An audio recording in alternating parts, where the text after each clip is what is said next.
नमस्कार, आप देख रहे हैं न्यूज 28 भारत। सेवा सुरक्षा और सुशासन के 8 साल पूर्ण होने पर लगाई गई प्रदर्शनी में पहुंचे मुजफ्फरनगर प्रभारी मंत्री डॉक्टर सोमेंद्र तोमर।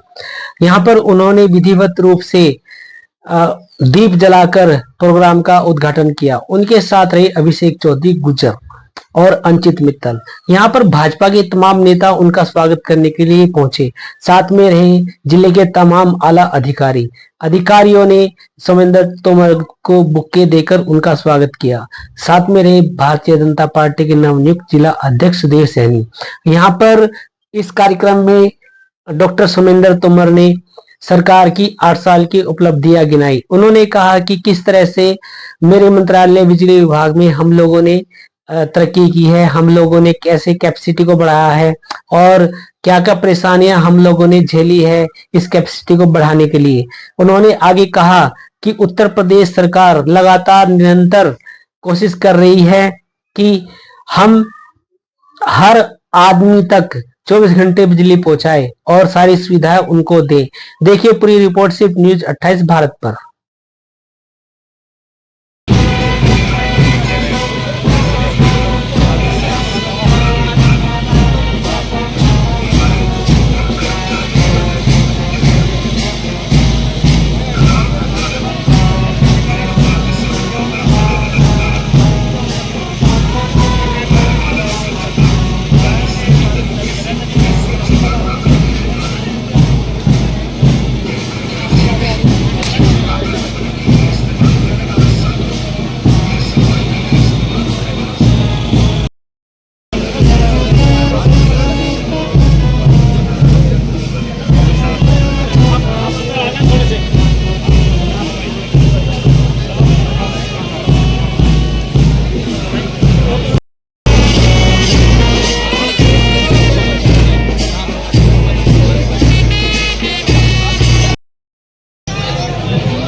किया जा चुका है।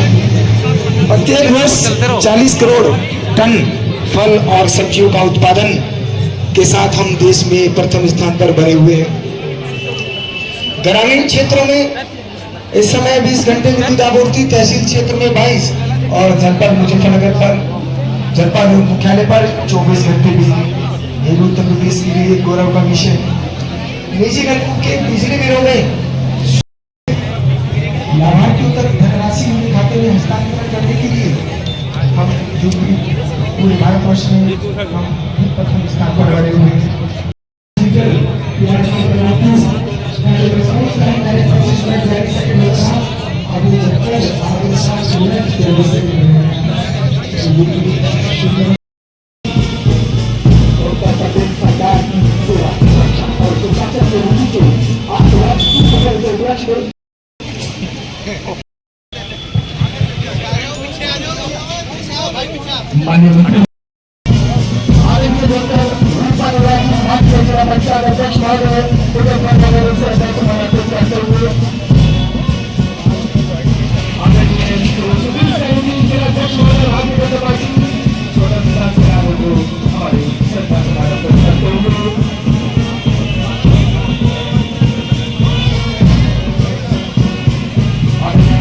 भाई आगे साइड में जाओ थोड़ा सा। हेलो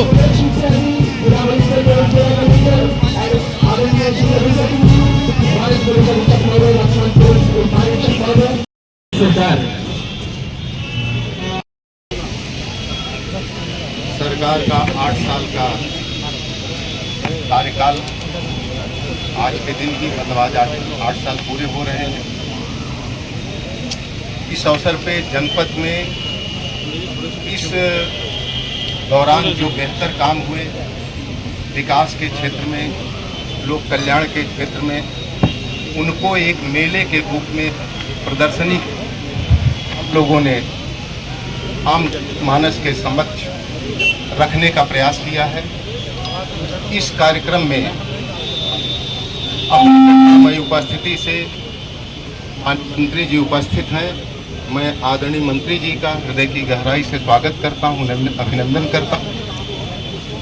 हम लोगों के बीच में सहारनपुर मंडल के आदरणीय मंडलायुक्त महोदय उपस्थित हैं, मैं सर आपका स्वागत करता हूं, अभिनंदन करता हूं।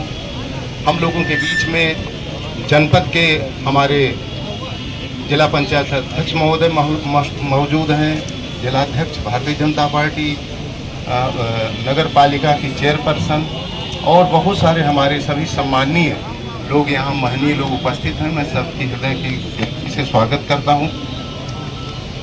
हमारे इस जनपद के मीडिया के लोग जो सदैव हम लोगों को प्रदर्शन भी करते हैं, जहाँ कोई कमी होती है उसको ठीक भी कराते रहते हैं, ऐसे सभी मीडिया बंधुओं का भी मैं भविष्य के लिए भी इसी प्रकार सहयोग की अपेक्षा के साथ सभी का स्वागत करता हूँ, अभिनंदन करता हूँ। मैं मंत्री निवेदन करूँगा कि सर्वप्रथम वो आज के जो हमारी प्रेस के मित्र हैं इनको संबोधित करने की कृपा करें।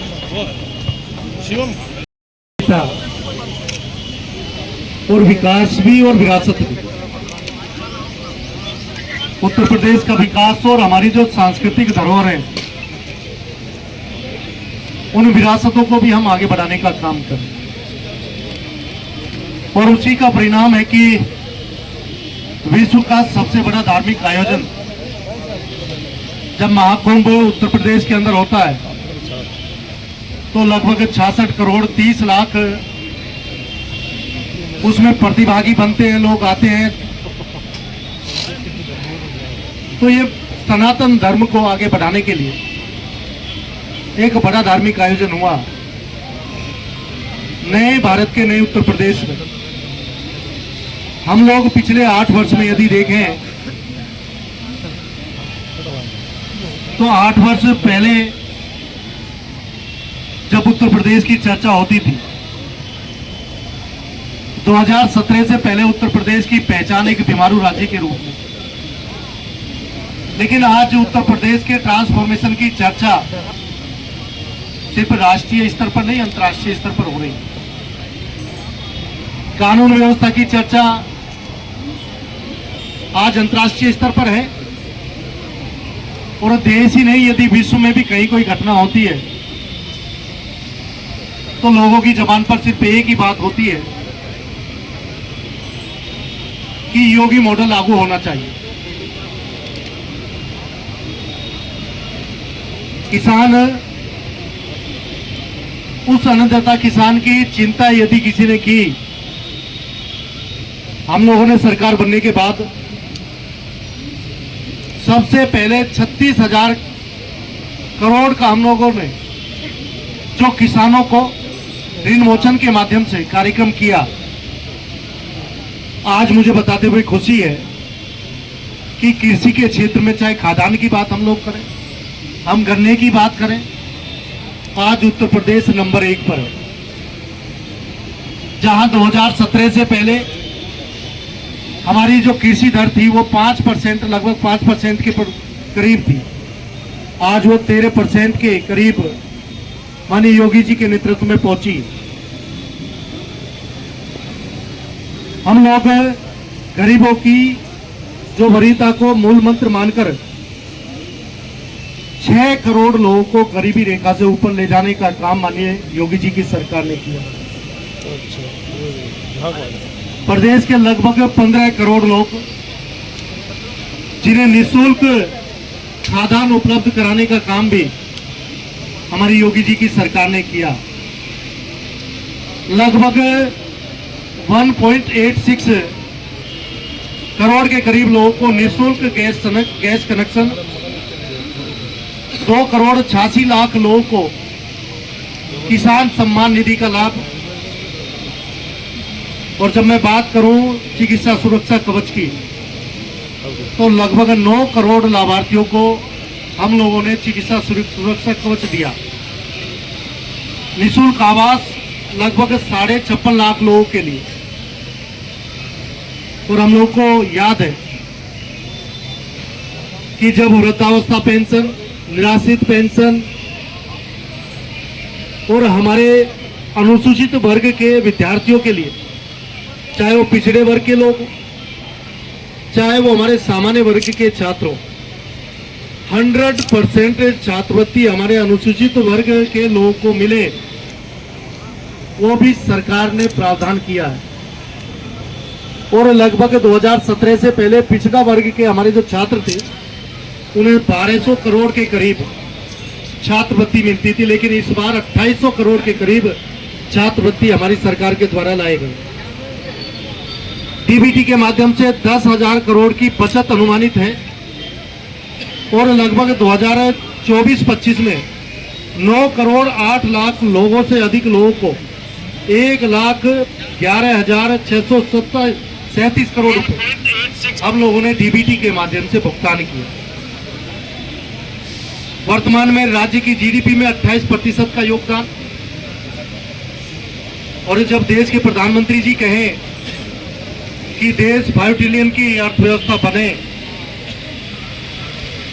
जहां उत्तर प्रदेश को पहले कि यहाँ की आबादी और आबादी को एक अभिशाप के रूप में देखा जाता, लेकिन योगी जी ने कहा कि हम 1 ट्रिलियन की अर्थव्यवस्था उत्तर प्रदेश को बनाएंगे। यानी देश की अर्थव्यवस्था में उत्तर प्रदेश की महत्वपूर्ण भूमिका रहे। आज उत्तर प्रदेश लगभग 44 से 45 क्षेत्र ऐसे हैं जिनमें उत्तर प्रदेश नंबर 1 पर है। आज देश की दूसरी अर्थव्यवस्था हमारा उत्तर प्रदेश है और हमें विश्वास है कि जल्दी ही देश की पहली अर्थव्यवस्था हमारा उत्तर प्रदेश बनेगा। मुझे यह बताते हुए खुशी है, जहां पूर्ववर्ती सरकारें चीनी मिलों को बंद कर रही थी, हम लोगों ने प्रदेश के अंदर चीनी मिलों को बढ़ाकर उनका विस्तारीकरण भी किया। और आज कोई भी गन्ना किसान ये कह नहीं सकता कि उसका गन्ना खड़ा हुआ है और मिलें बंद हो गई। जब तक एक भी गन्ना किसान का गन्ना खेत के अंदर रहेगा, जब तक उत्तर प्रदेश की मिलें लगातार चलती रहेंगी।